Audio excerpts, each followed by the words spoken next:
and amendments, and then we'll wrap it up at the conclusion. We might try to, I haven't quite decided, I'll have to talk with Roger. Next week, on our first section, we might do kind of a little pop quiz, probably just a verbal pop quiz, and see if you guys actually did your homework. Yeah, but do you remember? There goes the agents. Yeah, exactly. Everyone's going to take their book and leave. You're probably going to want to reread. You know, after you read a section and highlight it, go back and reread what you highlighted. Because it's not super difficult, but the more times that you're looking at the information and reviewing it, the better it's going to soak in. Some things about the Constitution I wanted to talk about, and this is pretty much the way the book kind of breaks down the document. First and foremost, the people, talk for just a second about who was involved in this. We had the founders. The term founder really refers to a kind of general term, anybody that was kind of involved in the founding of our nation, the development of our founding documents. Those people would be referred to as the founders. And of course, some of these people have multiple roles. The framers were the people that actually wrote the Constitution. As I recall, I think there's about 46 people that were framers. And for example, George Washington is president of the convention. Benjamin Franklin was there. Alexander Hamilton, James Madison. Those are some of the top names that come to mind. Altogether, those people, it took them months to go ahead and write our Constitution. The people involved in the development of the Constitution were primarily lawyers or people with business experience. And so they understood business law, they understood law in general. They also had a pretty good grasp of history. So the Constitution was structured as a legal document. It's a compact. And the next part of it, any kind of legal document or compact typically has a preamble.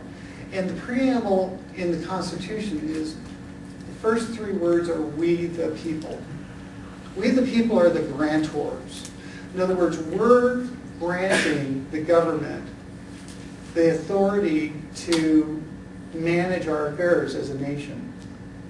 So the Constitution is a compact, a contract between we the people and our government. When you break down the Constitution, again, it was written as a legal document. For example, Articles 1 through 3, they address the rules, the branches of the three branches of government. They also address the enumerated powers. The enumerated powers are referring to what these people were allowed to do and what they were not allowed to do. The Constitution is kind of interesting because the majority of the document is a restraining document. It's telling government what it cannot do. There's much more in the Constitution that talks about restraint of the federal government than it talks about giving liberties to the federal government. Articles 4 and 6 talk about the relationship between the various states and how those relationships should be maintained. The Articles of Confederation, one of the problems associated with it is it didn't have strength when it talked about relationships. So for example, if a person had to pay a tax in one community, let's say it was a tax on goods, they might, and let's say they then took their goods and over to another community or another state, they might have to pay a completely different tax in that other state. If a ship went into one port and unloaded goods and later went into another port and unloaded goods, there might be different tariffs and fees associated with unloading their goods. So what the Congress saw under the Articles of Confederation is they needed more power as a central government to address those kinds of issues. Of course, some of the other issues they had to address are taxes. And as dirty a word that is, taxes are, of course, required for the operation of government. What was happening during the Articles of Confederation is the government really didn't have any strong way, the central government didn't have any strong way of collecting taxes, especially for the costs associated with the Revolutionary War. The Constitution then gave a mechanism to be able to collect taxes, and unfortunately that turned into taxing individuals primarily.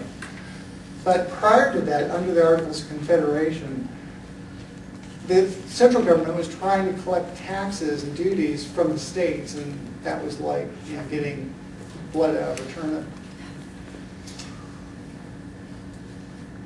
Let's continue down. Article 5 outlines the amendment process, and Article 7 then talks also about the ratification process.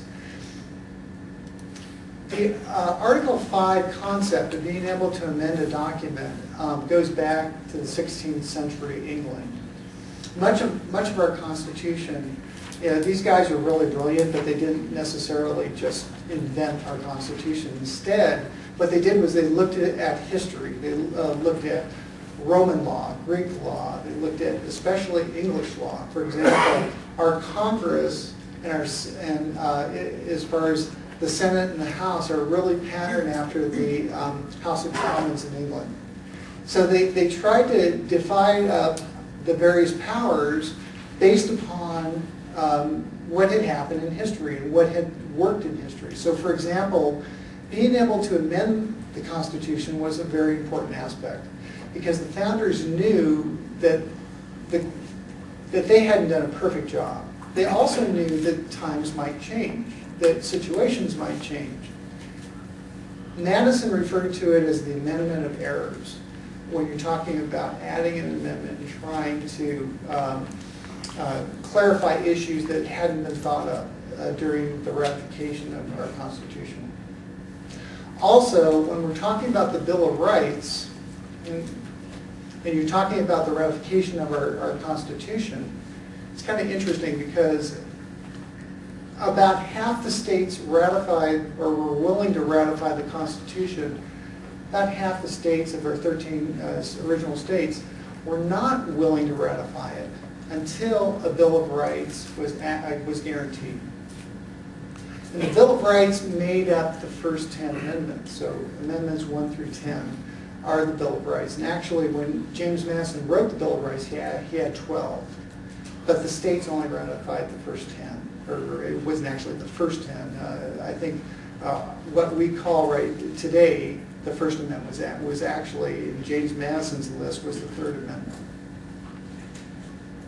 So amendments were a very important aspect of the development of the Constitution. Why don't we wait just a second on questions?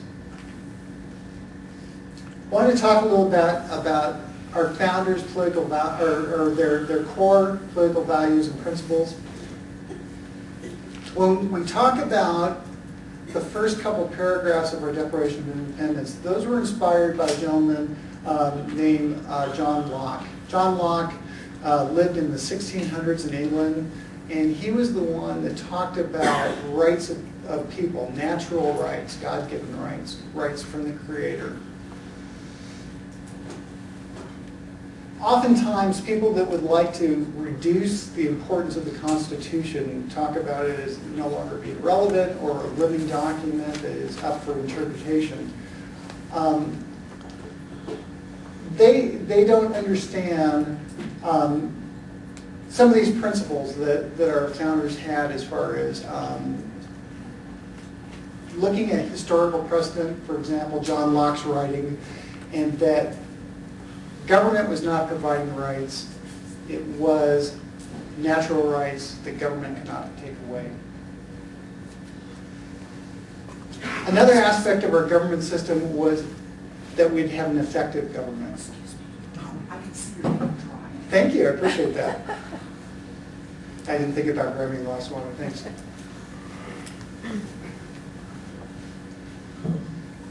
Effective government, they also refer to it as the energy of government.